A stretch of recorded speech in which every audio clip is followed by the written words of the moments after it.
Okay, hi, John. I guess I did. Good to see you. Good, glad you could join us.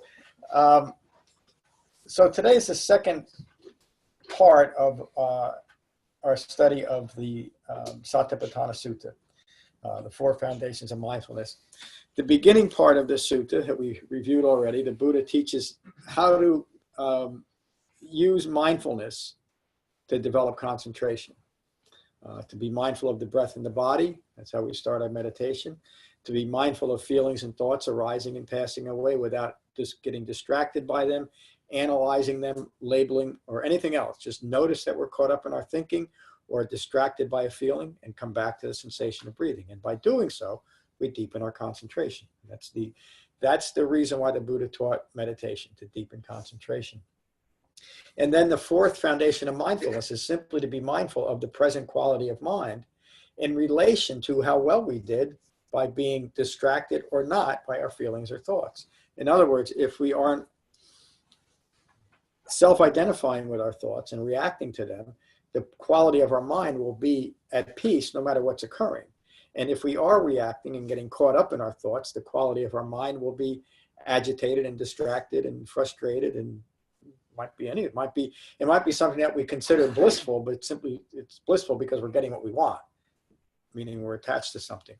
And then the rest of the sutta, the Buddha teaches to take that concentration, supporting the refined mindfulness that is necessary, to apply that to these different themes or subjects of the Dhamma.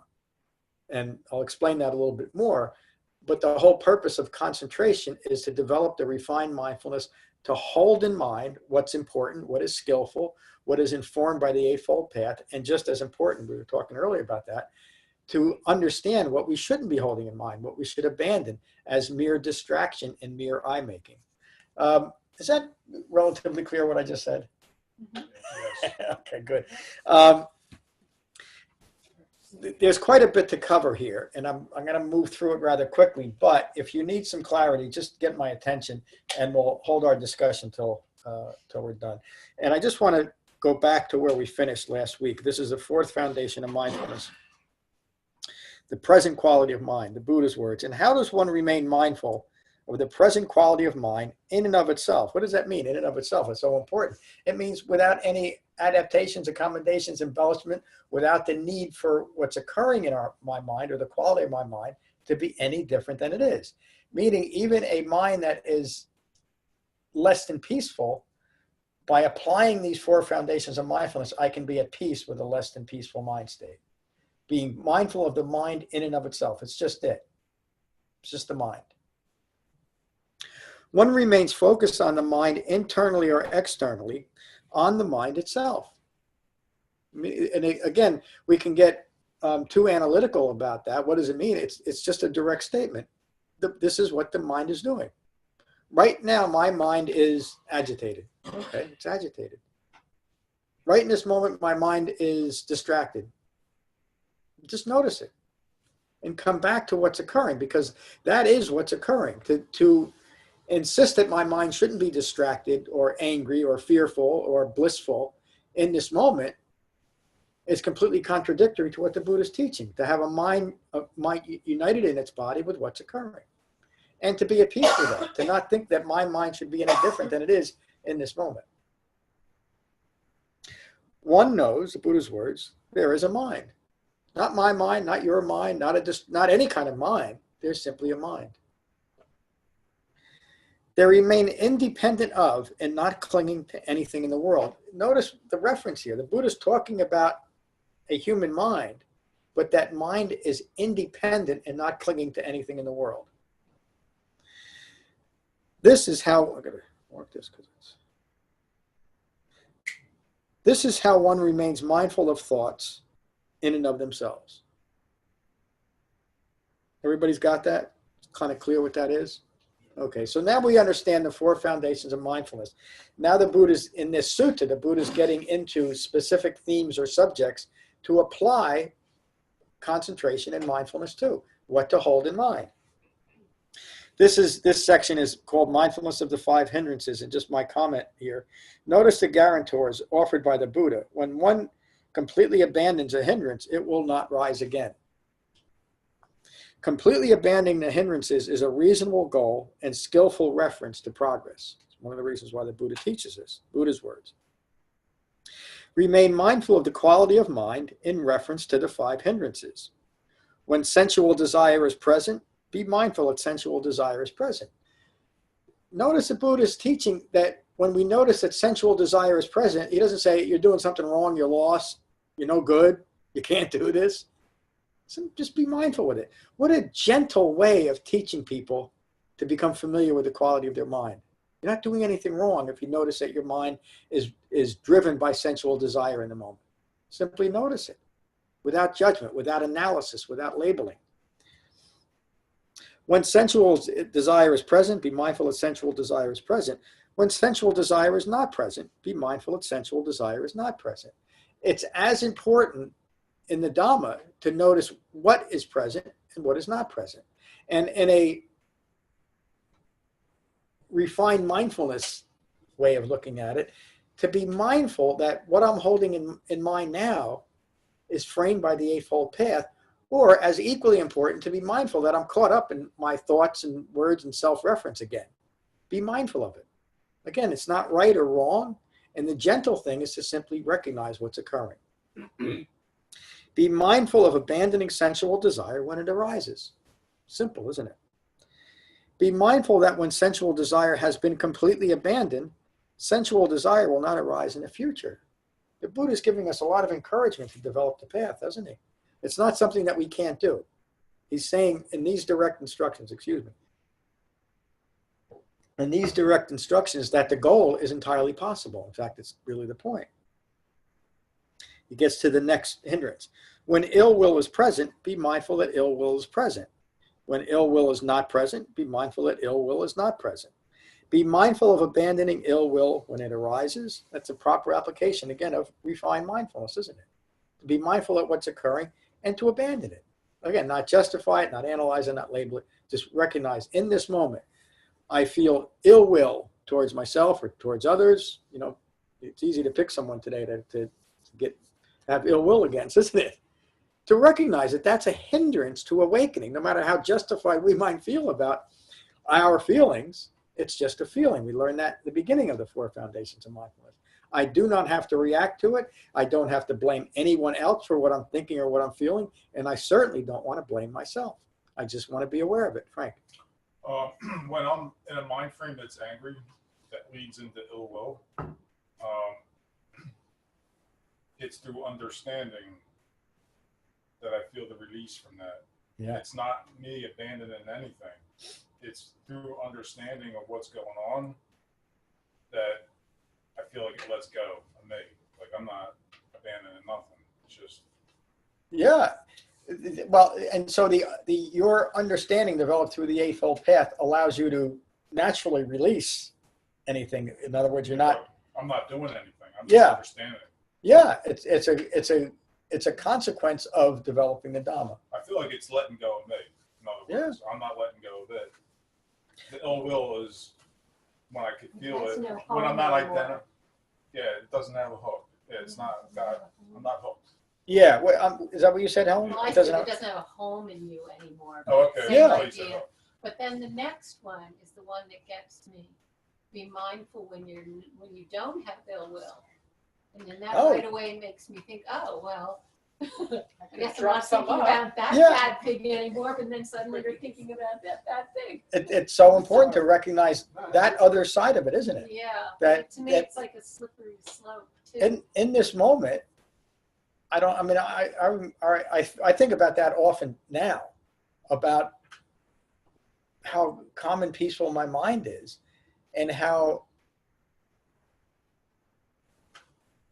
ordinary but special each moment is too, because I'm able to be present more or less with my life as my life unfolds without the need, and that is remarkable. And compared to how I used to be, people should have seen me growing up. See an angry and frustrated young man, not even just growing up, 20 years ago. And it's completely left. And it's only because of this. It's not because of magic or miracles. It's because of the Buddha's Dhamma. When ill will has been completely abandoned, ill will not arise in the future. When laziness and drowsiness is present, be mindful that laziness and drowsiness is present. I'm not going to go through the whole thing. I want to try to finish this tonight. So again, going through the hindrances is simply be mindful that this particular hindrance is present or it's not present. We're going to go in depth into the 5 hindrances at the end of our study too. When restlessness and anxiety is present, be mindful that restlessness and anxiety is present. When it's not, it's not. Be mindful of that. When doubt and uncertainty is present, be mindful that doubt and uncertainty is present. When doubt and uncertainty is not present, be mindful that doubt and uncertainty is not present. That's a very important line, especially in relation to modern Buddhism and certainly the Zen schools. I was taught for many years that you should cultivate doubt. And when doubt arises, you should embrace it and dive into it and do all these things with doubt. And that was only adding to my confusion and my doubt and my uncertainty. And it takes you to the depth of despair, because Yeah. You're piling on all of these, I'm helpless. Yep, I'm doubting myself, I'm doubting the Dhamma, I'm doubting my teachers, I'm doubting everything. When you focus on it that way, when you get so analytical, what you focus on expands. And if you're focusing on your doubt because somebody told you should, you get full of doubt. The Buddha said it's just another one of these hindrances to recognize that you're in doubt, take another breath and move on within the Dhamma. Frank? Yeah, I was going to say, the important thing to remember is that when you're in anger, ill will, laziness, doubt, uncertainty, anxiety, panic, whatever, you come back to the breath and realize the quality of mind. Yeah, and it could be you're in wrong view. Yes, and so you're diminishing your clinging to those views that give rise to the hindrances in the first place. And if we do anything else with it, including judging ourselves for having a hindrance, we're lost. Doesn't mean we're lost forever, but it means we come back to this teaching and learn how to deal with these common hindrances. This is something the Buddha taught 2,600 years ago, and it's just as relevant today, isn't it? Because we all have these hindrances. For human beings rooted in ignorance of Four Noble Truths, we'll have hindrances. Recognize them and abandon, or recognize and come back to the sensation of breathing, frame what's occurring from right view in the Eightfold Path, and you'll simply naturally abandon them. They'll fall away. But certainly don't cultivate them and don't label them. There's nothing here to analyze or do any of those things. Just recognize they're there and come back to the sensation of breathing. The Buddha concludes this section with, in this way, one remains mindful of the quality of mind and the arising and passing away of the qualities of mind. There's this same line again, independent of and not clinging to anything in this world. The arising and the passing away of my mind states. And I'm at peace with it because I'm not clinging my association with what's occurring to the need for it to be any different. In other words, there's no self-reference in it now. It's simply a mind. And so a mind with no self-reference can still have periods of extraordinary focus that in the past might have been seen as anger or frustration or fear or bliss. But now, because there's no self-reference, it's simply a mindful presence of what's occurring. Is that clear? And it's an important point because in this way, we are meaningfully involved in our life as our life unfolds in a way that is not possible with a distracted mind. Okay. The Buddha concludes this by saying, this is how one remains mindful of the quality of mind in and of itself. So that's the 5 hindrances. We're going to go into this a little bit deeper. But again, the point is just to be mindful that these hindrances are present, they're common, they're to be recognized, and simply move on to the next breath. Don't let them hinder our practice, then they're not hindrances anymore. The next section is mindfulness of the 5 clinging aggregates. The 5 clinging aggregates are form, feeling, perceptions, mental fabrications, and consciousness. But it's consciousness meaning ongoing thinking rooted in ignorance of Four Noble Truths. Does everybody have a working understanding of the 5 clinging aggregates? Kate, do you understand it? Somewhat. Okay. Can you just go through them? Sure. Form, physical form, and all form in the physical world. Feelings, we just addressed that. part of the five clinging aggregates is the phrase that the Buddha uses to describe the ongoing personal individual experience of suffering arising from ignorance of Four Noble Truths. So when we look at form, feeling, perceptions, mental fabrications, and consciousness, ongoing thinking, if you look at them quietly and clearly, you'll realize that we describe ourselves to ourselves and the world around us from those five clinging aggregates, from the way I feel. Self-identification. Because I've now identified with my feeling. How often do we tell ourselves and tell others? People say, how was your day? Well, I felt this way, I felt that way. We describe our very existence by temporary, impermanent feelings that the Buddha says are like foam on the ocean. Our feelings aren't worthy enough or useful enough to use as a descriptor of our lives, but yet we do it. And then from that ignorance and reacting to feelings, I create perceptions about what I like, what I don't like. And because of my associations, I create further perceptions about what might be a good way of living in a world, what isn't, and who to be against and who to be for. And from those perceptions, I now create fabrications. And remember, this is all rooted in ignorance. A fabrication is just that. It's a corrupted view of what's occurring. But yet, because I'm clinging to it as a self-reference, it becomes my life experience. And that all leads to and is founded in ongoing thinking rooted in ignorance of Four Noble Truths. So if you look at that as five clinging aggregates, I'm just thinking if I should give up the class in a few weeks on the five clinging aggregates. Think about that. In fact, I would ask you to spend some time this week just looking at the five clinging aggregates, or maybe wait till we get to it again. That this is how we describe ourselves to ourselves and the world around us. This is the constricted and restricted environment that we've created for ourselves, rooted in ignorance. This is me. And all this stuff that relating to the form aggregate, this is happening to me. Well, it's not. It's just happening because of, as the Buddha described, suffering. Birth is suffering, aging is suffering, sickness is suffering, death is suffering. Not getting what is desired is suffering, getting what is undesired is suffering. And then he would always conclude that description of dukkha by saying, in short, take all that together, in short, the five clinging aggregates are suffering. All of that is experienced within the five clinging aggregates. And if I'm taking it personally, I'm going to be very upset about sickness, aging, and death. I'm going to be very upset about not getting what I want because I deserve what I want. And I'm going to be really upset when I start getting things I don't want, which is how we live our lives, isn't it?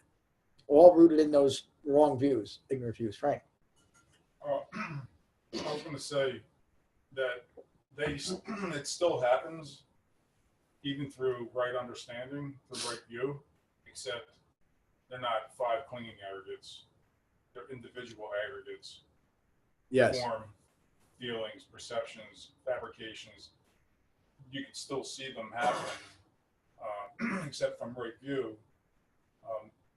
There's no suffering involved in it. Yes. You're not using them to define yourself.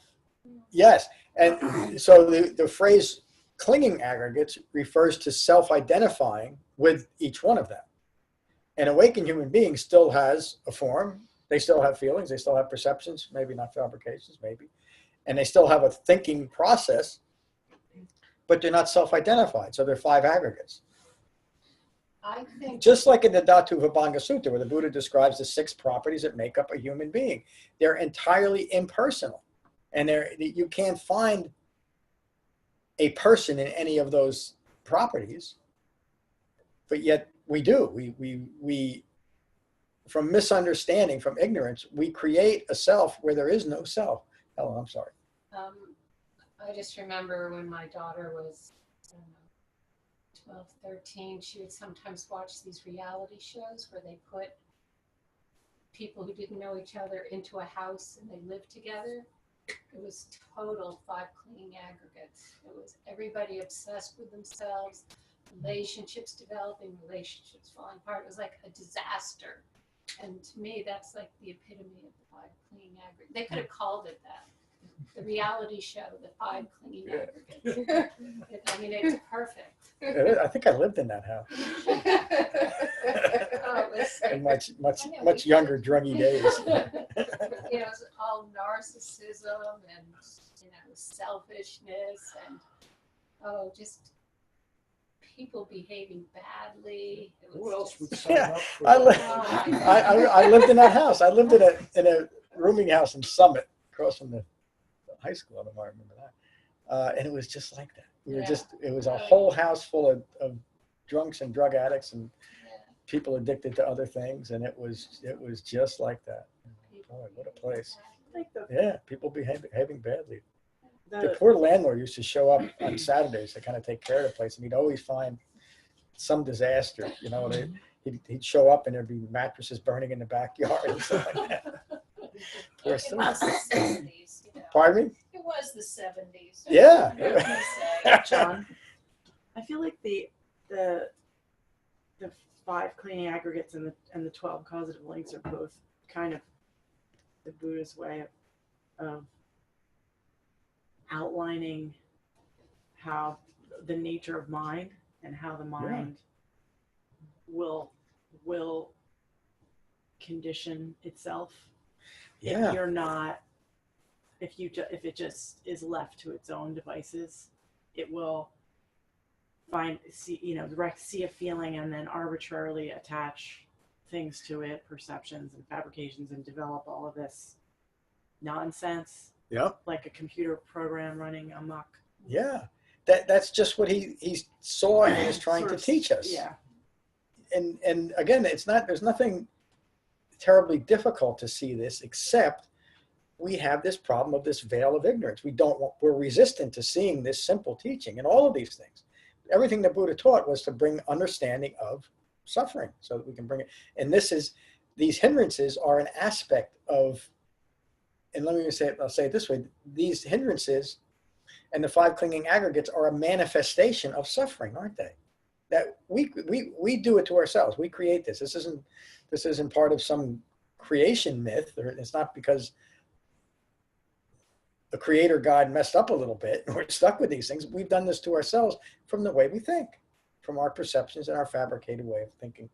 It's usually a mind that's focused externally. Yes, well, internally and externally, which is, as the Buddha says, I can't remember the name of the sutta right now, an internal and external focus is still just form, still just feelings. I mean, the phenomenon of suffering is usually happening because my mind is focused externally on something. Yeah. Wrong. Okay. Furthermore, one remains mindful of the quality of mind in reference to the 5 clinging aggregates. The quality of my mind in reference to the 5 clinging aggregates means as my clinging increases to form, feeling, perceptions, etc., the quality of my mind is going to be affected in a less than skillful way.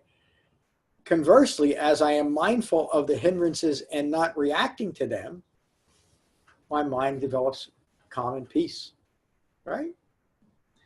Remain mindful of the quality of mind in reference to the 5 clinging aggregates. By my strong connection to form, I've created disturbance in my mind. By my insisting that my feelings only be one way, whatever I decide is happy, I've created disturbance. That's mindfulness of the hindrances. Because my perception is a certain way, it's causing an agitation in my mind. That's being mindful of it. Again, the Buddha's not saying do something about it. Recognize that this is what you're doing. That's all.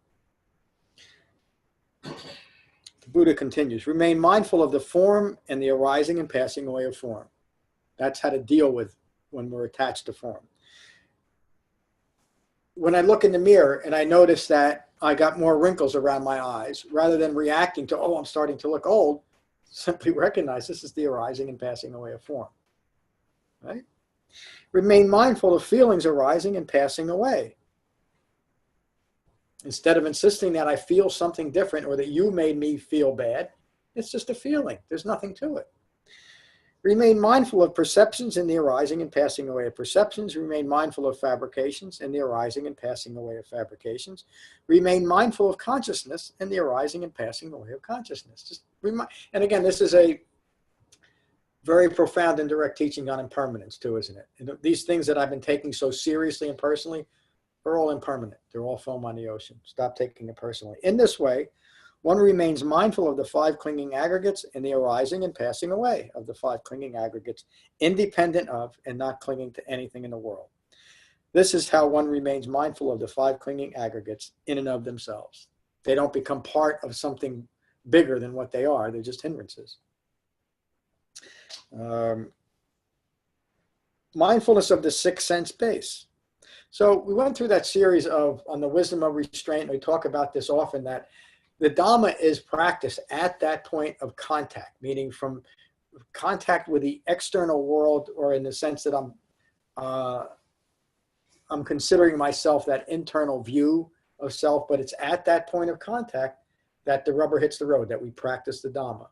And so when I find myself agitated in a certain situation, if I'm mindful enough, I will remind myself, wait a minute, this is not me, this is not mine, this is not what I am. And in that way, you're letting go of the self-reference in that moment. That's really the essence of the Dhamma. It's at that point of contact, at the 6th sense base. The 6th sense base is our 5 physical senses, and that 6th sense of consciousness. But again, it's ongoing thinking rooted in ignorance of 4 noble truths. Furthermore, one remains mindful of the quality of mind in reference to the 6th sense base. Remain mindful of the I form and the clinging that arises from the I form. Be mindful of the arising of clinging to the I form, and be mindful that when clinging to the I form, is completely abandoned, clinging to the I form will not arise in the future. Again, kind of a lot of words to just say, I see something that would normally, it would catch my attention and I would want it because it looks good. The Buddha's teaching, be mindful of the sensory indulgence and attachment that follows from seeing something pleasant. And when you understand, the Buddha attributed consciousness to each one of our senses in this way, that our senses are interpreted by consciousness, so they have their own type of consciousness, rather than from an awakened, well-concentrated mind. There's no distraction by what I'm seeing. It doesn't mean that I won't see things that are beautiful and pleasant, but I won't self-identify with them. I won't need to have them. They won't be mine. There'll be no reflection of me in them, et cetera, to the rest of the senses. Let me continue this a little bit more. I was going to skip over a part, but remain mindful of the ear form and the clinging that arises from the ear form, et cetera, et cetera. Okay, I just want to touch on that next sense and then get to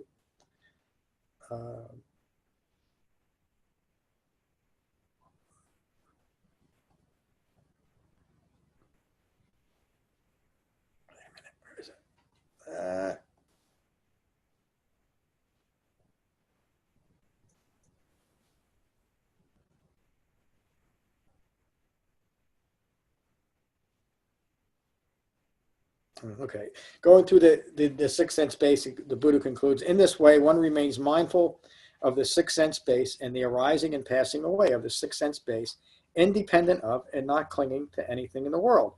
This is how one remains mindful of the 6th sense base in and of themselves, just to be mindful of it, be present with it, with our senses. The next section is mindfulness of the 7 factors of awakening. So now the Buddha's teaching in a little bit more broader way how to apply the concentration that we're developing in our meditation practice and how to apply it specifically to these different themes. Furthermore, one remains mindful of the quality of mind in reference to the 7 factors of awakening. These factors of awakening are taught so that we cultivate them. Remain mindful that mindfulness is a factor of awakening within me. That we need to, Now remember, the Buddha taught a very specific and refined type of mindfulness. Mindfulness in general today is taught that you should be aware of what's going on. If you're washing the dishes, be mindful that you're, and those are all good things, but that's not a mindfulness practice as the Buddha taught. The Buddha taught to be mindful of the Eightfold Path and the specific themes of the Dhamma. And nothing else is Dhamma practice. In other words, I can't consider it Dhamma practice simply because I'm aware that I'm washing my dishes and I'm not thinking about something else. It's a good thing, but that's not Dhamma practice. If mindfulness as a factor of awakening is not present, in other words, if I'm not mindful of the Dhamma, be mindful that mindfulness as a factor of awakening is not present. What do you need to do then? You need to develop more mindfulness of the Dhamma. And also be mindful of how mindfulness as a factor of awakening will arise. If mindfulness of the as a factor of awakening is not present, how do we cultivate mindfulness? If nobody answers this, I'm leaving. The Four Noble Truths. Eightfold Path. Yeah, through the Dhamma. Again, it's not something that magically happens to us. There's a very specific way of developing what I call refined mindfulness or appropriate mindfulness through the Dhamma. But isn't I thought it? it was a trick question. I know. We're all like, Well, isn't it just tuning into your mind to see what's going on? That's such an important, thank you. No, because it's not just tuning in, it's tuning in with the right framework to see what we're tuning into. Do you see the difference? Tuning, am I making or am I not I making? Is this reality or am I making? That's my tuning in. Yes, and so your frame of reference is Yes. I making. Yes. And that's part of refined mindfulness. Yes. Yeah, that's exactly it. And so, and I mentioned this earlier, when we look at the refined mindfulness that the Buddha taught, we realize that the importance of each and every moment of our lives, and not in a distracting way or that we should be overly mindful, but in this moment, based on what I'm holding in mind, not just what I'm thinking, what I'm holding in mind will determine if I'm going to continue towards awakening or if I'm going to continue towards further ignorance. What am I going to become? Hence the name of the book. Becoming Buddha, becoming awakened means, in reference to dependent origination, what am I going to become? And if I want to become awakened, there's a very specific and actually rather simple path. It's an eightfold path. If I want to become something else, even at 63, I could consider one day becoming center fielder for the Yankees, and I might do things to do that, even as foolish as that might be. But that's what I will be focused on, continuing my own ignorance, that things are not possible. Frank. I have a mind that's always living my life and interacting with people that's always wanting to make things personal, I-making. Yeah. And it's only through keeping in mind what's going on through the Eightfold Path that I can keep it from feeling personal. Yeah. It's exact, and it's just that way. The Eightfold Path is a path to depersonalizing what isn't personal. It's seeing things clearly. There's nothing personal in the world, nothing, except that we make it so. Even awakening isn't personal, is it? It's just a quality of mind.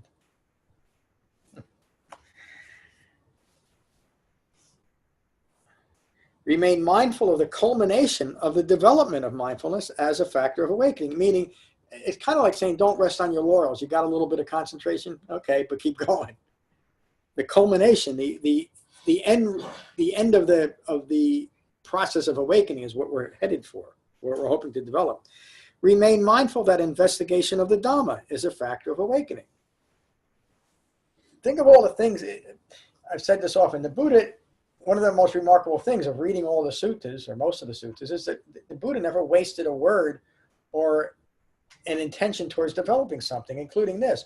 Remain mindful that investigation of the Dhamma is a factor of awakening. Why would he have to say that to people that are interested in the Dhamma? Because he understood the nature of distraction. And that so many people, even during the Buddhist time, wanted to just meditate and withdraw from the world, and that was supposed to be enough. Mindfulness of investigating the Dhamma is a factor of awakening. We have to do the rest of the things that we're doing right now. If investigation of the Dhamma as a factor of awakening is not present, be mindful that investigation of the Dhamma is not present. And be mindful of how investigation of the Dhamma as a factor of awakening will arise. How will the investigation of the Dhamma as a factor of awakening arise? By actually investigating the Dhamma. That's how it arises. You know what? There's a little bit of confusion in even answering the question, because all of our minds are, or most of our minds, I should say, because I'm not sure about everyone here. We still have remnants of magical thinking that investigation of the Dhamma will somehow be granted to me. Even in the Zen tradition, it talks about mind-to-mind transmission. That's this kind of magical way that I don't really have to do anything or learn anything or practice anything. All that I have to, and underlying that idea is enough devotion. If I'm just devoted enough, a modern way of seeing that is, if you believe in Jesus Christ, you'll be saved, right? Maybe, but I don't want to hang my hat on that. The Buddha's saying the same thing. I'm not a savior, I mean the Buddha, but if you want to awaken, if you want to save yourself, this is how you do it. Through careful investigation, mindfulness of the Dhamma. Did somebody have their hand up? No. Remain mindful of the culmination of the development of investigation of the Dhamma as a factor of awakening. Meaning we have to keep integrating and developing an understanding of the Eightfold Path. Remain mindful that persistence is a factor of awakening. We got to keep going. In fact, that persistence here relates to the sixth factor of the Eightfold Path of right effort. Persistence is part of right effort. If persistence as a factor of awakening is not present, be mindful that persistence is not present, and be mindful of how persistence as a factor of awakening will arise. So how might that manifest? I don't feel like going to class tonight. How do you overcome it? Go to class. It is, and it sounds almost silly because it's so obvious. Or learning intellectually a little bit more about the Eightfold Path or some of the other suttas, because then we can start applying it. But to be mindful that that's not present. What do? We have to continue to engage in right effort. John, does that Yes. apply to meditation? When you're really struggling, sometimes you just really struggle. I mean, what point do you think this isn't going to work tonight? At what point do you just like slog your way through it? You know, is there any? Sometimes I don't meditate. I set my timer for whatever 30 minutes, and sometimes do 15 and give up because it's just not working out that time. So that's not being persistent in the sense that you've just spoken about. I can't give you an absolute answer because there are times when it's skillful to just to stop meditating. Yeah. But there's an aspect of meditation that requires us to get past that and not create another condition out of it. In other words, if you find yourself intending to meditate for 30 minutes and you've done so rather successfully in the past, and you fall into a pattern of 15 minutes and you convince yourself that I can't go any further, at that point you probably want to go further and stick with it. But earlier in when you're establishing a meditation practice, one of the reasons why I say is to start with short periods of time is to hopefully avoid that. Like most meditation is taught that you have to start with like 45 minutes or an hour or even more. And most people can't do that. And so, but I think just about everyone here has started with short periods of meditation and you gradually added time, correct? And it works, doesn't it? And so you can apply kind of that to when the situation arises later in your practice, when you've been meditating for 30 minutes and 15 minutes seems like all you can do. Okay, get off your cushion. But if it persists that way, I don't even want to use the word push through it. Gently continue being mindful of your breath. We'll come back to the realization that this is a temporary thing is also good. That this will pass. Yeah. And looking back on my own struggles with meditation, sometimes there's a good one, and sometimes there's one where we get 2 breaths in, and the rest is. Yeah, and even that idea of, if you hear me say this often, if we are recognizing when we're caught up in our thoughts or our feelings and coming back to the sensation of breathing, that is a successful meditation moment. And if we string those moments together, it's a successful meditation session. And so it's not really, do I feel good or not? Because that can be a trap.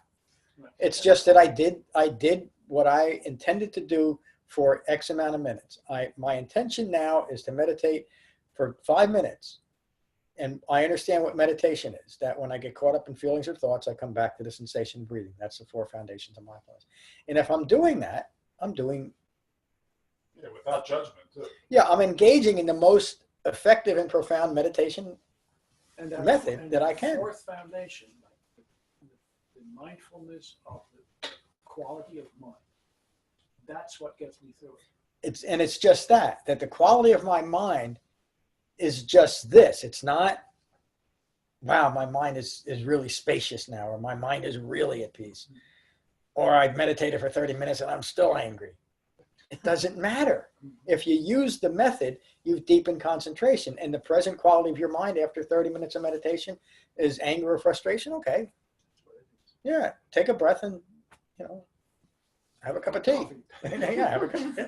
I mean, it's just that. But if you take it personal, or you cultivate doubt, like I just can't do it, I'm no good, or this method is ridiculous, I'd rather chant or do walking meditation, which is how people fall into those things, you're lost. But if you remember, this is just it. This is all we're doing. But to be compassionate, that's I feel like what you began to talk about, that whole idea that I can get through the meditation because that I don't have to, there's that I don't, if I can't keep my mind on a thought, like some days are really just, it's much more simple. Yep. And other days, so it's like, because of that idea about accepting the quality of where I am, like you were saying, without the judgment, and then I can be compassionate with myself. So, which allows me to, it's like self-accepting of this is where it is. Doesn't mean I'm not seeing what it is, right? It's an aspect of being gentle with ourselves, not judging ourselves or the practice harshly. It's one of the problems when we people incorporate all types of different meditation and mindfulness practices and rituals, that you'll bounce from one to the other and you'll never master concentration because you found something else to distract you in the moment. It might be 15 minutes of chanting or bowing or visualization or lighting candles, et cetera, rather than just recognizing that I'm doing the best I can with this simple method and not judging yourself harshly. I think it's moments like that actually give me insight into why playing Aggregates. It is, and you can't. Of it. Yes, and you won't get that insight if you're judging yourself or the method harshly. So it's allowing what arises. You say this, and it's helpful, to look at what arises. What is it? What is it coming up for, and then letting it fall away. Like really being able to listen to it in a way. Oh yeah, right. and again, I'll give you an example. I'm trying to think of what's today, Tuesday. I think it was Saturday, a meditation session on Saturday. I had heard something on my weekly run at the news that really bothered me when I heard it. I'm not going to get into what it is because it's not important. And it popped up into my mind during meditation, and I was distracted by it. I was going to say I was angry. I really wasn't angry at it, but I was distracted by the situation. But because I've been meditating for a while, I simply it took me a little bit of, it took me 2 or 3 breaths to put it aside. But I came back to the sensation of breathing. Why? Because I'm meditating. I'm not trying to think about these things. It doesn't mean that off my cushion I might consider things that are going on. In fact, I do often consider what's going on in the world. But on my cushion, I'm there to meditate. I'm not there to feel better. I'm not there necessarily to gain any particular insight. I'm there to deepen my concentration. And so maybe now that I'm saying this, from tonight till next week, when we're going to get into the 4 foundations of mindfulness, think about your meditation just that way. You're just there to meditate. You're not there to gain anything else except concentration. And you gain concentration by recognizing when you're caught up in your thoughts and feelings and coming back to your breath. Notice I didn't say you gain concentration by being mindful of your breath, because it's both of those things. Both of those things are recognizing when we're caught up in our thoughts and coming back to the sensation of breathing is the establishment of a concentration practice rooted in the Four Foundations of Mindfulness. Let me keep going, because I want to try to finish this. Remain mindful of the culmination of the development of persistence as a factor of awakening. Remain mindful that joyful engagement with the Dhamma is a factor of awakening. We should be joyful. We shouldn't take to the Dhamma grudgingly, like it's something we have to get through. This is bringing us a calm and peaceful mind. It's the most significant thing we can do for ourselves and for others. I'm going to skip over a little bit. Remain mindful that serenity is a factor of awakening. If serenity as a factor of awakening is not present, be mindful that serenity is not present, and be mindful of how serenity as a factor of awakening will arise. How will serenity as a factor of awakening arise? By developing serenity. Remain mindful that... Pardon me? How do we develop serenity? Through a proper meditation practice within the framework of the Eightfold Path. Again, if this was the only, if this sutta was the only thing you ever read about Buddhism, you wouldn't know how to apply any of it, would you? Because there's no context or reference for what the Buddha is teaching. So you can't just take a single teaching and say this is it. You have to develop, and that's what we're doing here, develop the overall understanding and context of what the Buddha taught and why.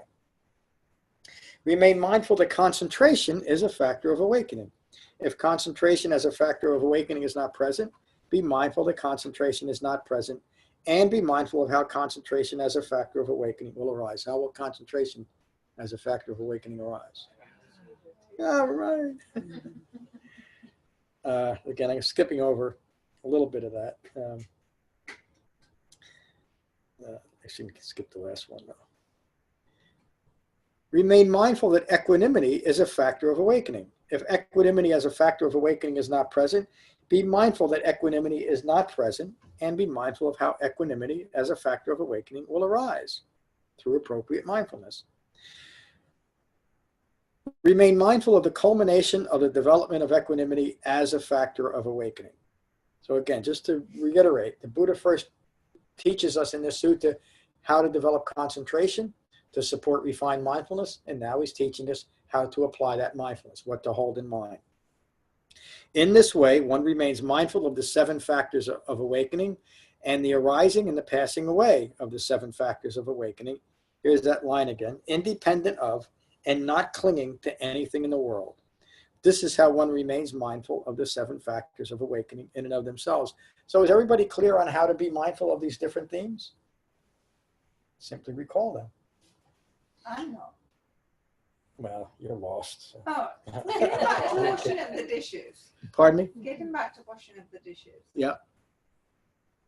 If there isn't a fabrication going on in your mind, well, then that's the Dhamma working. Yes. So that you can work the Dhamma washing the dishes, which is contrary to what you say. No, the being mindfully present while you're washing the dishes is a development from the Dhamma, but simply being mindful of washing the dishes is not mindfulness. Okay. I mean, it's an aspect of mindfulness. Mindfulness means to recollect or to hold in mind.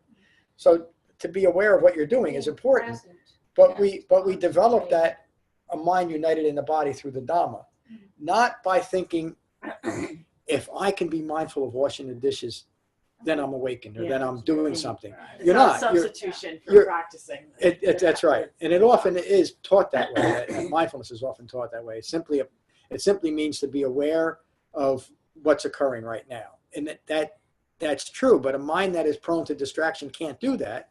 We talked about this earlier. True. The Buddha realized that a mind can't just do that because of ignorance of Four Noble Truths and distraction. So we learn from a direct and experiential way how to apply this concentration. And one aspect of a well-concentrated mind resting in refined mindfulness is that it's aware when it's doing the dishes. And it's not thinking about a million different things, it's just doing the dishes. And again, that's just one example. Or driving a car, or having a conversation. or sitting quietly. You know, I mean, that's rather than sitting quietly and having a million thoughts go on, I'm just sitting quietly. This is what I'm doing right now. Nothing else needs to be going on. And I am fulfilled and satisfied with simply just sitting here.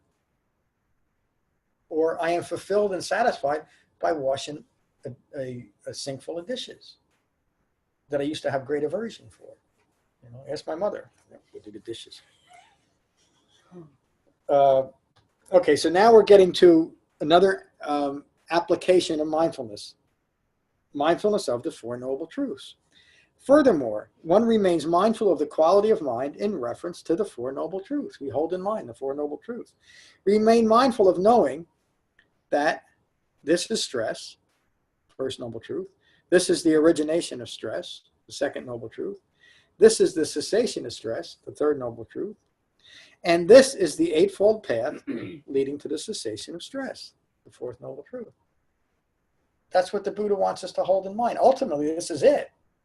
Understanding, when the Buddha describes the quality of mind of an awakened human being, he describes that quality of mind as calm because of a profound and penetrating understanding of stress, of dukkha. Meaning that we no longer are preoccupied with the underlying unsatisfactory nature of life. We don't need it to be any different than it is because we understand it. Is that clear? So since I understand the nature of stress, I'm no longer, the Buddha could have almost nearly as accurately described the first noble truth as there is preoccupation, as saying there is stress, because it is the preoccupation with stress, with dukkha, with suffering, with disappointment, that we distract ourselves from living a life, because we're always chasing after what makes us feel good and running away from what might take away from our pleasure, our sensory pleasure. So that profound statement, everybody knows that there is suffering inherent in the world, right? We can't escape that. But why did it take an awakened human being to make that his most profound statement? To hit us between the eyes, to let us know it's because you're preoccupied with stress, with dukkha, with getting what you want and avoiding what you don't want, that you literally become mindless. Your mind is no longer united in your body because of that distraction. And that distraction arises from eye-making. So he just describes what we should be mindful of. And then he says, in this way, one remains mindful of the quality of mind in and of itself, internally and externally. By understanding the Four Noble Truths, we develop that fourth quality of mindfulness, the fourth foundation of mindfulness, to that peaceful and calm level, no matter what's occurring. Let me continue. One remains mindful of the phenomena of the origination of qualities of mind and their arising and passing away. We understand why my mind is changing, why it's like this sometimes and it's like that sometimes and other times. There is a knowledge of the maintenance of the quality of mind and their recollection. The maintenance of the qualities of mind is simply Dhamma practice. Independent of and not clinging to anything in the world. This is how one remains mindful of the 7 factors of awakening in and of themselves, relating back to using the Four Noble Truths to maintain that Dhamma practice.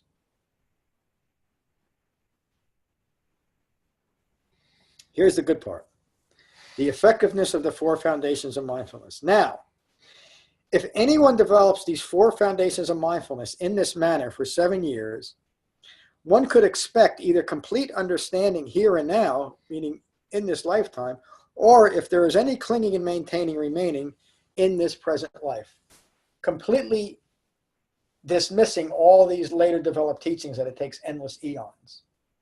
When I first read this, it was one of those aha moments, because I realized and accepted that I can do this. I can achieve what I've been wanting probably my whole life. I was kind of a miserable little kid because I didn't find any real satisfaction in life, even though my life was wonderful. There was something missing, and it was this.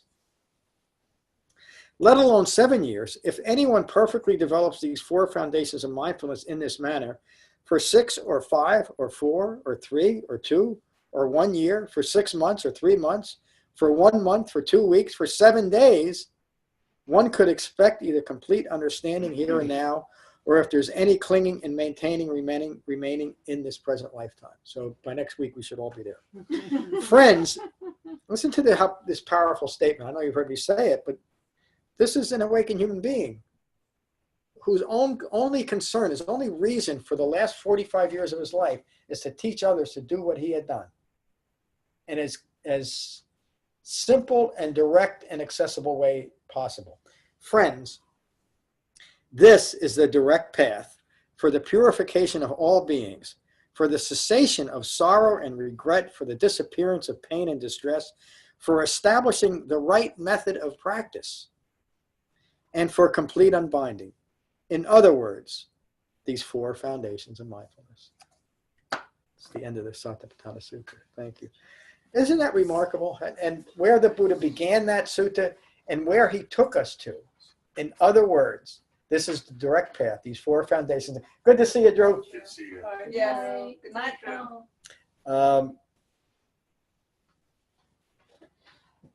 And so there's a lot in this sutta. This is one of the medium to long length suttas, but the simplicity of first the instruction on the simple meditation method that we use, and then how to apply it is very simple, isn't it?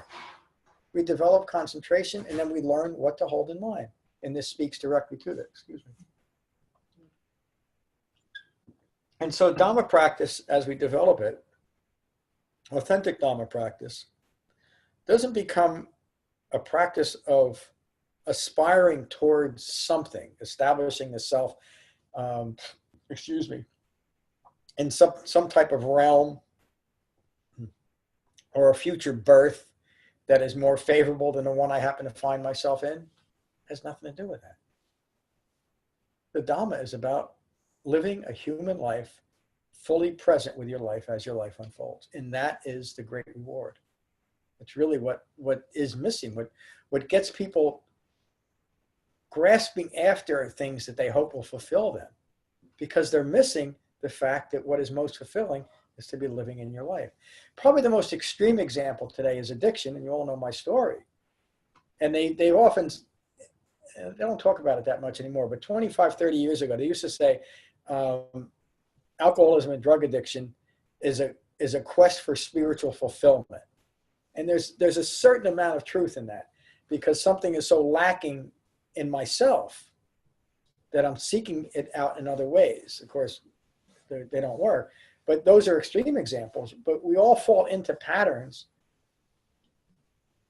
as compensation for the meaninglessness of our own life, and it's meaningless simply because we're not here. We're not. And how could something be meaningful if you're not there? How could your life be meaningful if you're here, there, and everywhere else, as the Buddha told Bahia? But when we're here, when the mind is united with our body, every single moment is meaningful and satisfying in the way that we're present. Okay, that's enough for tonight. Let's go around the room. I'm going to start in the back because I know you guys like to leave early. You got a long ride. Any questions or comments? So we'll start with Eric. Good to see you tonight. Good to see you too. Yeah, I don't know. I really like that talk tonight. I had a conversation with my dad. I guess it was last week about like when I'm meditating, and you say to like be mindful of like what's going on, and like I'll be mindful that like my mind is peaceful, and then like I'll be mindful that it's not agitated, and then I'll think of like what agitates me, and then like I'll just start like snowballing, and yeah. And then like it eventually gets to the point where I'm like whoa, like I need to get back to the breath. And, yeah, I was just thinking about that. Yeah. It's really all I have to say. I mean, I just know that like by doing that, like it doesn't happen as often like, when I keep on meditating. Thank you. It's so important that you recognize when it's happening and when it's not. And I'm sure your dad said, and then you come back to the sensation of breathing. The fact that you're caught up in distracting thoughts is doesn't matter except that you recognize that you are. In other words, you're not doing something wrong because you find you're doing something exactly right, to recognize that you're caught up in your thoughts and come back to the sensation of breathing. That's meditation. And that inclination towards distraction is the main reason why we meditate. Our minds want to go there. Something will occur, and then you'll take it even further. I'm agitated. Why am I agitated? Who am I agitated about? Why does this occur? Wait a minute, I'm thinking about something I don't need to be thinking about. Come back to the sensation of breathing, because now is the time to meditate. Glad you're here. Frank. Good to be here. Yeah, I could go over to Satipatthana Sutta all the time. Yeah. It hits home for me, and thinking about the distracted mind. When I'm on my cushion, that's one thing, and then I start driving to work and all kinds of traffic on 95, and I like to listen to the tapes, the recordings, like through the different months and the current ones.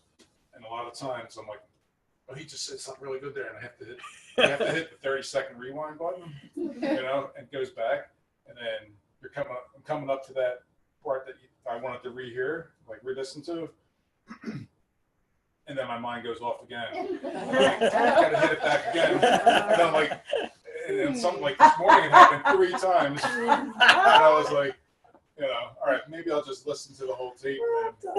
It's fun. Yeah. We're a distracted mind, and I just think that it's just what a mind does. Yep, it's just what a mind Especially when does. you're driving in traffic and there's people zinging in and out. And, Yeah. like life is happening sometimes so fast, it's like flying past you, And, Oh, yeah. It's much easier to maintain a well-concentrated mind in the forest, not going through this stuff. But this is where we are. I think that never in my life have I ever been where I'm at, where I look out and everything just seems so chaotic sometimes. Mm-hmm. From a very slow motion mind frame. Yeah. Like everything's going on slow right here, and the world is just happening so fast. I'm like, what's going on? Like everybody's going crazy. Yeah, the Loka Sutta, the Buddha awakened, and he looked out on the world from an awakened point of view. He said, the world is aflame. And people are really unkind. Yeah, they are. And they're unkind because they're stuck in, they're stuck in ignorance of the way things are. The Eightfold Path in the Buddhist Dhamma is the most gentle practice, and it leads to profound gentleness, because you don't take things. Why would you be anything other than gentle if you've let go of all self-referential views? There's nothing to not be gentle, but there's no anger or upset or aggression left. It's just gone. Okay, you guys leaving? Yeah, thank you. Good. Glad you made it, Eric. Good to see you again. I'll re-listen to what everybody says on the tape. I'll have to hit it a couple times. Get home safe. Glad you guys made it. Thank you. Good to see you guys. Take care. I'm going to invite Jane. How are you tonight? Did he do it? Oh, wait a minute. Hey. No. Hello, John? Yeah, how are you, Jane? I'm fine. How are you? I'm good. I'm good. Did you enjoy tonight's talk? So I did. I'm in my comfy chair. I Oh, feel nice. the peace and calm that I always get when I listen to the Dhamma. And I think I just might keep on sitting here. I'm glad you joined us tonight. Those dishes that Lorna, good to see you this evening. How are you? Good, thank you. I think one of the ways that all the teachings of the Dharma sort of affects my mind is I sometimes sort of flounder in not having the direction that I did do, because I believed more in my thoughts before. When you start really giving up your thoughts, you can flounder for direction, because you're losing your impulse to fulfill yourself. Yep. And I think I sometimes do that, and that crosses my mind, and it makes me, a bit uncomfortable that I lose direction, and when that happens, I don't really know what to do about it. continue with Dhamma practice. It's an uncomfortable feeling because as we start losing self-identification and entanglements with the world, it does at times feel like I'm just not doing anything. I'm just a lump on a log. But when you look at it a little bit more clearly, you realize that when you're engaged in the world, you are much more effective and much more present, but you're not taking it personal. And so there's almost, from a conditioned point of view, there's almost a vacuum in your life. You know, there's nothing fulfilling me. Well, there is nothing that can be fulfilling in the world. The only thing we can do is to awaken. And that's what's most important. But that's an aspect of conditioned thinking that's grasping to maintain its relevance. And you're simply continuing with Dhamma practice. There's nothing to do with it either, except to continue. It's one of the hindrances, isn't it? In a way, what you're describing is doubt and uncertainty. Right, but there are times when I just, I wouldn't say quite give up, but I just, it's hard to describe, but it's just you just flounder. You just don't know where to put your energy. Yeah. Because where do you put your energy when when you understand that all that you do is to fulfill that who you think you are or who you thought you were. Whose energy is it? Well, I'm just trying. I'm not trying to be cute. No, I know. Energy maybe isn't the right word or whatever, but your thoughts, where you put your energy, where you put your direction, however you want to, What should you be mindful of? Drive and life and all that sort of stuff. I sometimes flounder in drive because I know if I drive towards something, I know why I'm driving. That's it. I know that's just feeding my ego. So in that moment, what should you be mindful of? Making a cup of tea. That's fine. But if you find yourself floundering, see if talk about a well-concentrated mind. In that moment, be mindful that you are not at peace with yourself. And why that is, because you want something to be different. And recognize, this is not me, this is not mine, this is not what I am. We talked about this earlier, you're getting to very subtle levels of recognizing I-making. But when we get to those levels, the ego self is still saying, what about me? What do I get out of this? Because it's self-referential, because it's just a conditioned aspect of mind. That's all. And to be and you're talking about what the Buddha's talking about here. You're mindful when your mind is a certain way, and what's present, and also mindful of what's not present. Mm-hmm. Do you see? Mm-hmm. So it's remember this. Let me put it this way: the Buddha didn't just decide, okay, I want to understand everything, and he instantly understood. He went through this period of a period of undoing his own conditioned mind. And even in I can't think of the name of the sutta, the Adita Pariyasana Sutta, where the Buddha is describing his awakening process during his travels around northern India. And he talks about having this doubt and uncertainty. And it's just something to overcome, that's all. And it's not pleasant, but it's not meant to be. It's not meant to be pleasant or unpleasant. It's meant to be just what it is, which is ultimately foam on the ocean. There's nothing there. But while you're attached to things to be different, it sure seems real, doesn't it? Yeah, it seems important. So the most gentle thing is to simply continue, which is what you do. Good for you.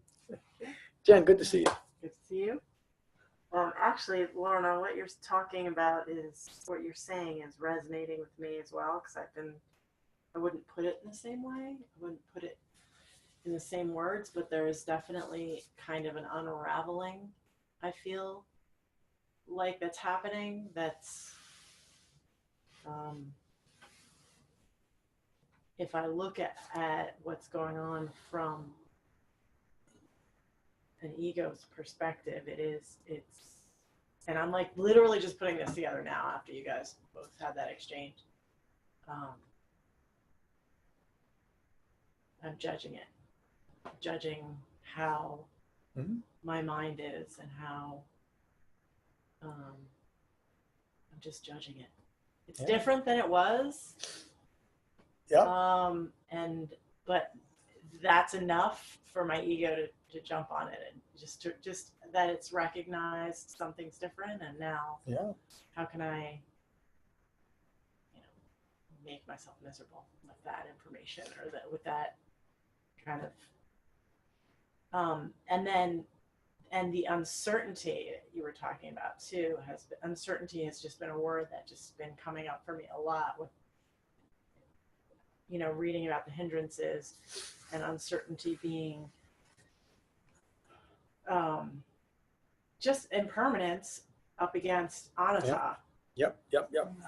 And so essentially, if those two things are existing together, there's going to be uncertainty. Yep. And so if I'm feeling uncertain about something, it's that. Yep. Uncertainty is an experience of personal impermanence. Right. Yeah. Something that I am not certain about.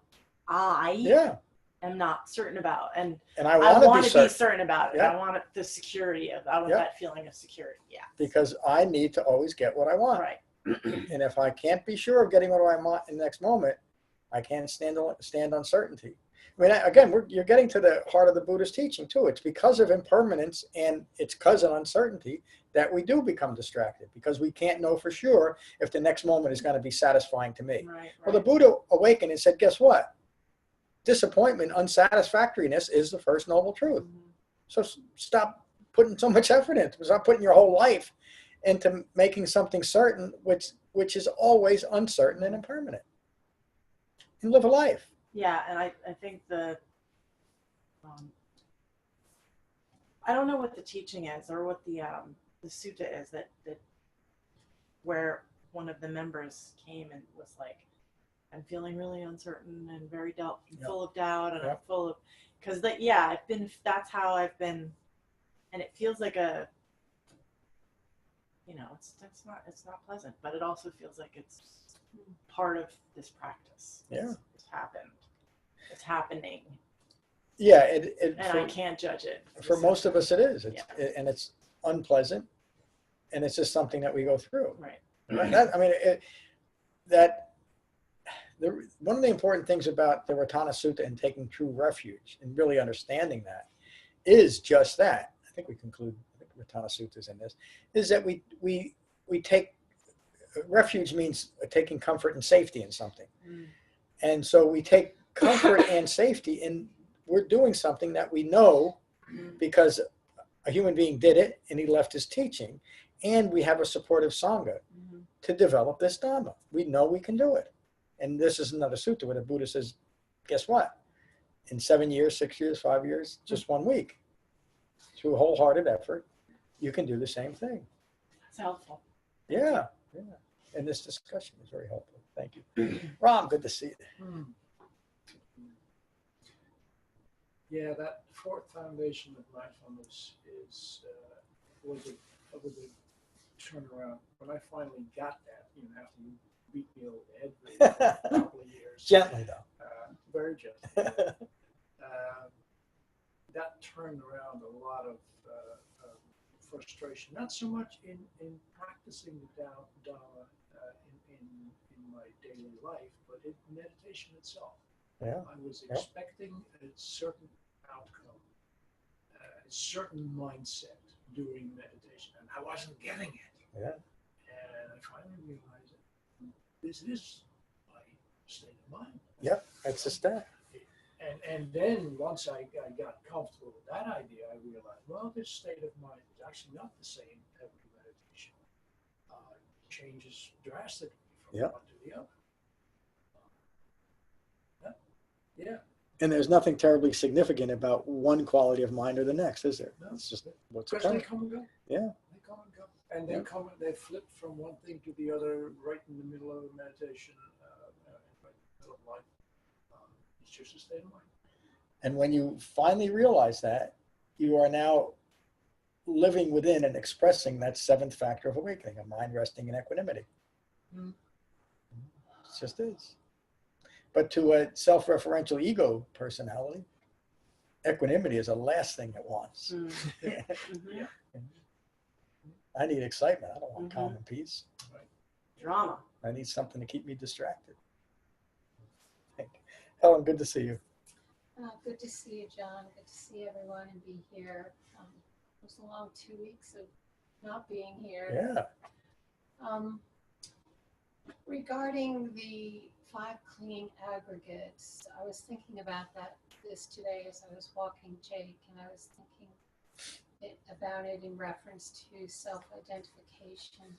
I feel like I've matured in a way where I don't take things so personally anymore, but I started thinking about how at different stages in your life, the 5 clinging aggregates affect you. And when you're a young girl growing up in the United States and you're just this skinny whip of a thing, you're really self-conscious about your form. It affects how you feel. It affects your mental fabrications. It affects your perception of yourself and others. Yep. And just that it envelops you. Yeah. And then as you mature and you're still a skinny thing and it doesn't matter anymore. This is news to me. I was never a skinny thing. Oh. But, you just don't, it doesn't matter. You can at some point in your life, you can think of yourself as an athlete. Well, then you break your leg and you're not an athlete anymore. Yeah. So it's all, you are things at a given moment, but then the next moment it might be different. Or like you mentioned, wrinkles. You might look in the mirror one day and say, that wasn't there yesterday. But, you still exist. You're still there. You still have a mind. You still interact in the world. We inevitably still have things we want to aspire to do and be in ways we want to impact the world. And I think those are things that make us human. Yep. I think what's important is how you deal with it all. Like, well, today this big dream didn't come to fruition, but I'll work on it tomorrow, and just don't get stuck. Don't take anything personally. Yeah, don't give up, but don't take it personally. Don't judge yourself harshly. You have a good day, you have a good day. You have a bad day, you have a bad day. You're in your meditation, thoughts are rising, thoughts are passing. And I was thinking about what Eric was saying and how, you're having a good meditation. And, like what I was saying before, a slippery slope, is, you have no ill thoughts. You have ill thoughts. Now I have ill thoughts. Now they're flying around. What do I do to get rid of them? You just say, they rose, now they're going to pass. Yeah. And you just, with your breath, breathe in, the rising and the passing. And the thing that has improved in my meditation is recognizing those moments when they slip in there, and they wedge in between your moments, and you're like rising, passing, and you just go back to the breath, and that's your home base. Yeah. Yeah, your home base. Your mind is united in its body. Even if it's just for a moment, it's wonderful. So that's what's been going through my mind. Good stuff going through your mind. Glad you're here. Kate, good to see you tonight. How are you? Good. One of the things that I've been enjoying sort of trying to practice with myself is that compassion for yourself that you have been talking about, because like I know the way my brain works, and I give myself a hard time all the time. So I've been trying to I want, every time I have to catch myself kind of going off with my thoughts and then bring myself back to the breath, my instinct or my default, I guess, is like to go like, oh darn it, you did it again. Like, what's wrong with you? Why can't you concentrate on this? You know? And I've been trying to really like stop that, like catch myself thinking that and like stop it, you know? Yeah. And kind of just give myself a break. And I've been finding that having that compassion for myself, it does move outward and it does make you have it for other people. Because you kind of go like, well, I'm giving myself a break, I'll give them a break too. Yeah. So I am starting to see like how it alters the way you live your life a little bit, you know, just A lot. Yeah. Yeah, thank you. When we start treating ourselves with more gentleness, we start treating others. It's just natural. It's not something we have to try to manufacture. And that there's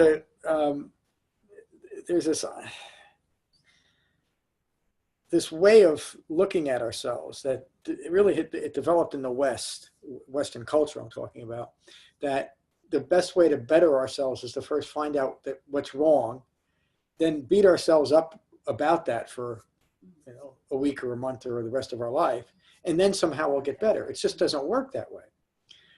Even what the Buddha teaches, if that's what we're focused on, always being this busted up, broken, inept self, that's what we're going to get. And all of that is part of a mind that's rooted in ignorance that would even see that. So very quickly you've developed a measure of right view to see yourself clearly and be gentle with yourself. It's the essence of Dhamma practice, is to always be gentle with ourselves. Don't judge ourselves, the practice, or other people harshly. And the more we can do that, the quicker we get to that point of awakening, as the Buddha describes. So. And I am having to practice that, being gentle with myself. Like it's not coming naturally necessarily, but the more that you practice it, The more I can see that it does become more like your default way of being. it is. It's And part so of. it's encouraging to keep going. Yeah. Yeah. Was anyone here able to be instantly gentle with themselves when they first started? I feel like you said it to me every time I saw you the entire first year. And you kept coming? Yeah. Every time. It is. It's such a simple thing, and it's singularly important that we learn how to do it. But it doesn't. I don't know that I've ever met anybody that didn't have some measure of, to use the word, self-loathing, because that's really what it is. If I live long enough to write the book, it's going to be about this underlying culture of pervasive self-loathing. It's just it's a natural consequence of ignorance. My difficulty in writing the book, that it's been working on it for a while, is to explain it in useful ways, because it's so subtle and deep. We don't realize how it affects all of us. And I bet you were just describing it too, Helen, that being a skinny young girl, well, that's not good enough. But if at the time you happen to weigh 250 pounds, your thought would have been different. I can't be happy because I'm too heavy. Or find something else. I can't be any good because I can't play for the Yankees at 5'7". I keep going back to that. But we all find things to hate about ourselves. But all of them are based in ignorance. There's no reality to these things there's no reality to being self-conscious about being a skinny young girl, except that the world we live in puts that on us, doesn't it? We're supposed to be just a certain way. And all of us have to be this image of what a perfect human being is. Of course, nobody is. We can't be that because of uncertainty. Thank you, Kate. Thank you. Bonnie, good to see you. We missed you. I miss being here. It's a long time. I think it's 3 weeks. Yeah. So it's all resonating, and I guess for me to remember these things like in real time. So especially to allow things to be the way they are, and that I just to be able to stay in the middle. And there are a lot of things going on I can't control, and some of them are difficult. So it's like to be able to know that no matter what I do to distract or to come back, I think it's also what Lorna Jen talking about. It's like being able to sit in that place with what arises and not make it any different. And so the Eightfold Path becomes like some sort of a comfort for me in a way. But I have to remember it, and sometimes it takes me a day or two to catch up in hindsight and looking. And so it's good when it happens like in real time. And so, but to also be, to just, I've heard myself being more harsh than I have been in a really long time, and to, because of being in that place of discomfort without, because if you are honest and you are looking and you are thinking about your intentions and you're doing all the efforting. Yes. Efforting. Yeah. I like efforting. That's great. Right It's efforting. like adulting. Yeah, it won't, it's not gonna, I can't change those things. So to just accept, giving it up, to accept that no matter what I do, because even if I distract myself with the other things, you come back, those things are still present. It doesn't make it not so. So, so I sew. That's what that is. And you just described right mindfulness perfectly. Think about, Hard. it is hard, but think about the quality of your understanding 4 years ago. You would have never even thought to address the quality of your mind and why it is a certain way. And now you do. Well, You I do would it. have, but not in quite this framework that provides such a real clear path to allowing the compassion for whatever. And it's not like that I'm not, if I do something that I have to still take responsibility for what I do and how I behave and being in, right speech and right mind. But, so it's blah, blah. Yeah, and now your response and our response is to know that it's our responsibility. That I'm thinking and feeling a certain way because of how I'm thinking and feeling. It's Right, not and letting go of the fabricating is just being able to talk myself down from it, and that's not what's true. So it's been, I just have to I really work to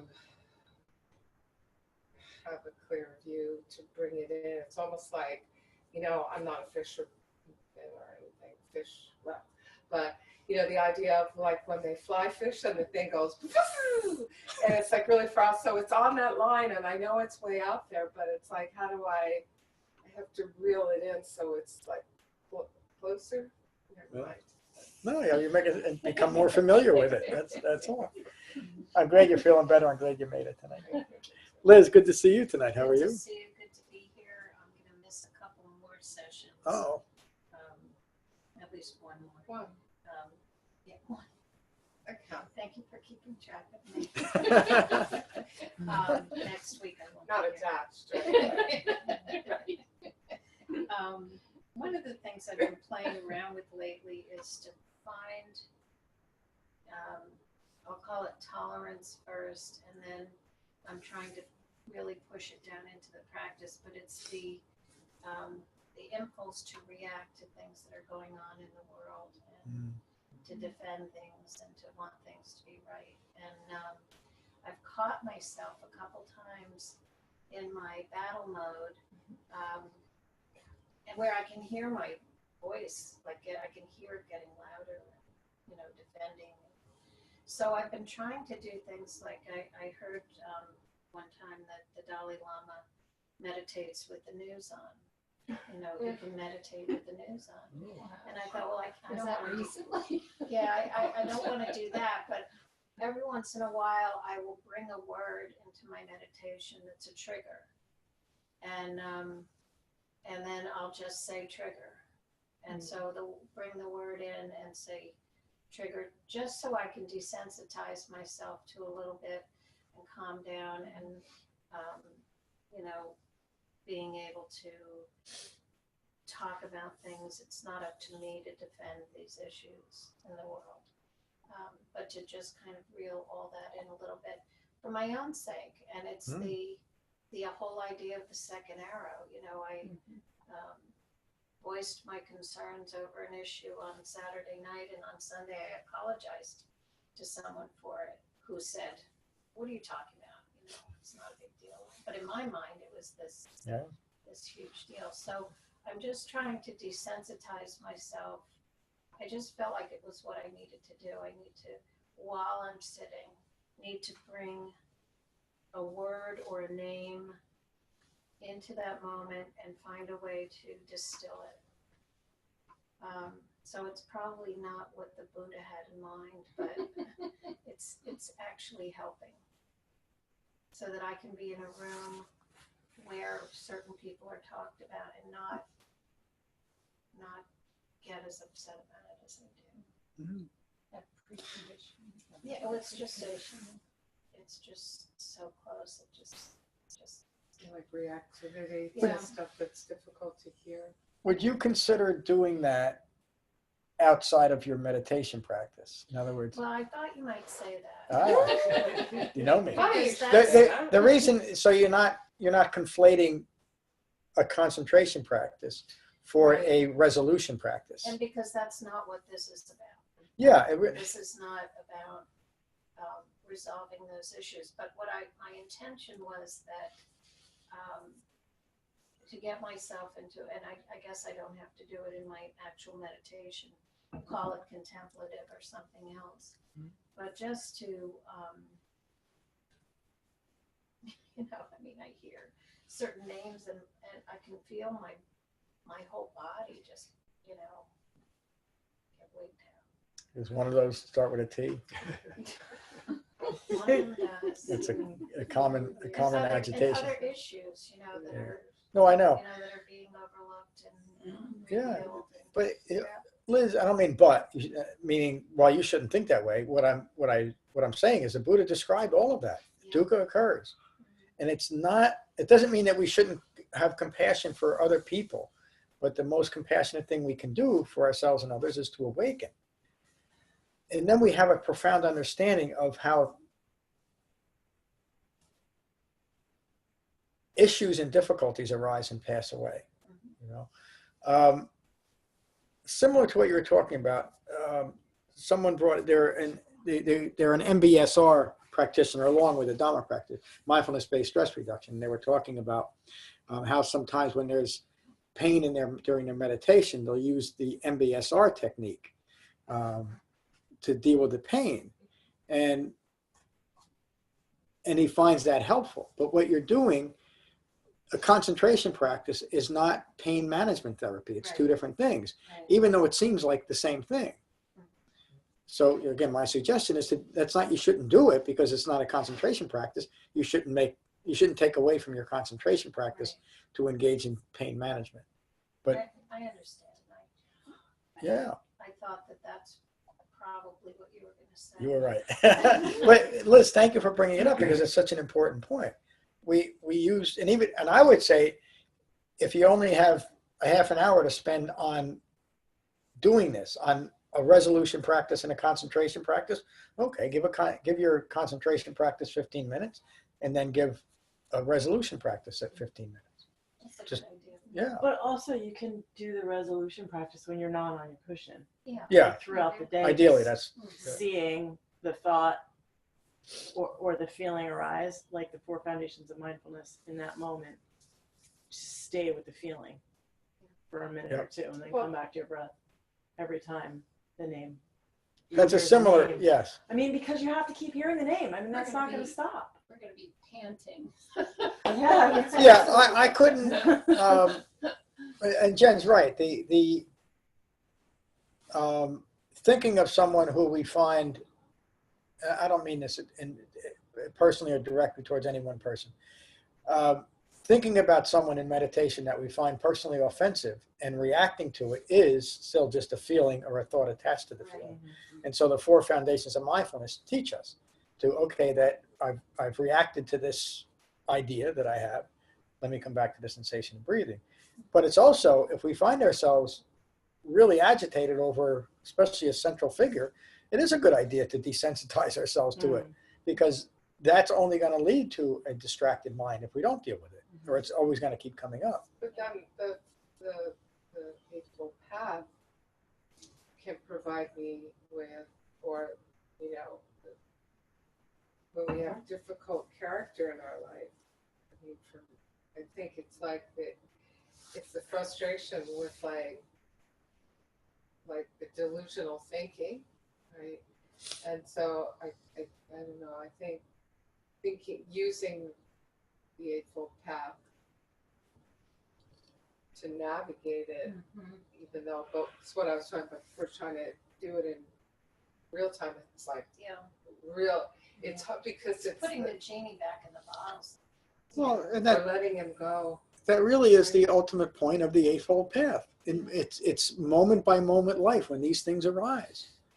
And so we're learning how to go from a distracted, reactionary mind to a mind that is calm and at peace no matter what's occurring, a mind of equanimity. And so even if we want things to be different than they are, if we still haven't overcome that, it becomes more important how we deal with it. Oh, yeah. Then at that moment, you can get past that, not wanting things to be different than they are. Yeah.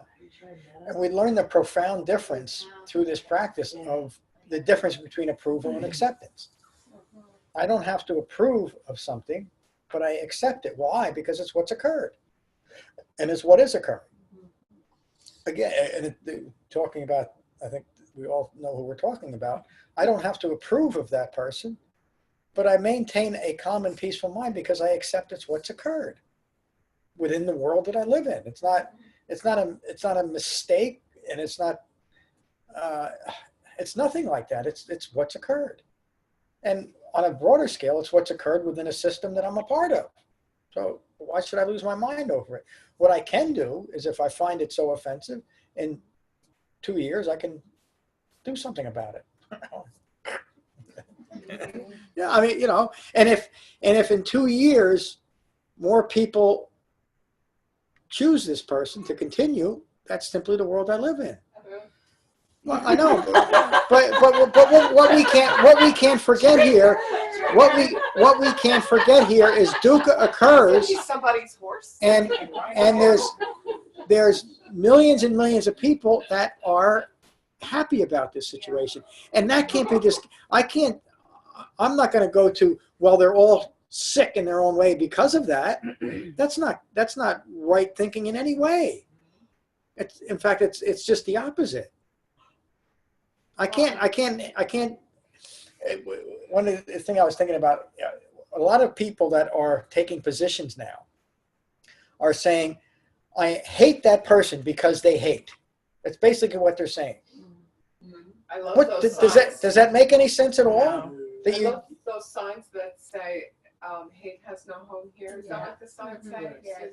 I love that. Yeah, but a lot of those people that are holding that sign up are holding the sign up to profess their hatred towards somebody else. Someone Right. said recently that they're upset with a certain person because he's not hurting the people he said he was going to hurt.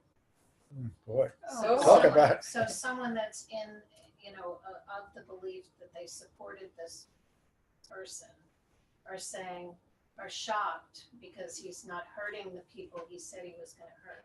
Yeah, that's They're hurting so where does a mind like that come from? From ignorance of Four Noble Truths. It's a simple answer, and it's not going to provide, that person's not going to change because I said he's ignorant of Four Noble Truths. But it brings me an understanding. I don't have to hate him for their hatred. Well, I like really, what Dave said on Saturday, this management session he's going to. They have them read certain books on management and leadership and team building and all of that. And David, who's probably got a better understanding of this than a lot of us, said, but that's not what it is. That's not how you get to leadership. And, but it's not necessarily our place to teach everyone this. That's right. If it's not done in a way that's helpful. Yep. And in I think David sees it this way. In that situation, dukkha occurs. Yeah. Yeah, David, he is. Yeah. It would. I mean, it would be nice if everybody would just take to the Dhamma and awaken, wouldn't it? But it's not going to happen. So the only thing that I can do is to do what I do. I'm very fortunate that I have what's developed here. We all are very fortunate that we have a well-focused sangha. Or you're not upset that everybody's not flowing to the Dhamma. Yeah, I mean, if I took anything personally, I'd be very upset about all the people that have come here and didn't come back. But I'm not upset about it. I do feel a level of maybe sadness is the right word, because there was an opportunity for them that they lost. But I got over that a long time ago when I first started sponsoring people in AA. Most people don't make it. You get disappointed very quickly. But that's so even within the Dhamma, dukkha occurs, doesn't it? That's why you hear me say it so often. What has developed here is really remarkable. This group of this sangha that is so well focused and is developing the Dhamma in a way it's intended, just as the Buddha taught. That's remarkable. So we've gotten, excuse me for going on a little bit tonight. It's gotten a little bit later, but this was a great class. We'll finish with the Karaniya Metta Sutta, as we always do. So again, find your relaxed meditation posture. And gently close your eyes, gently close your mouths, and take a moment to become mindful of your in-breath and your out-breath. And these are the Buddha's words on metta from the Karaniya Metta Sutta. This is what should be done by one who is skilled in goodness and who knows the path of peace.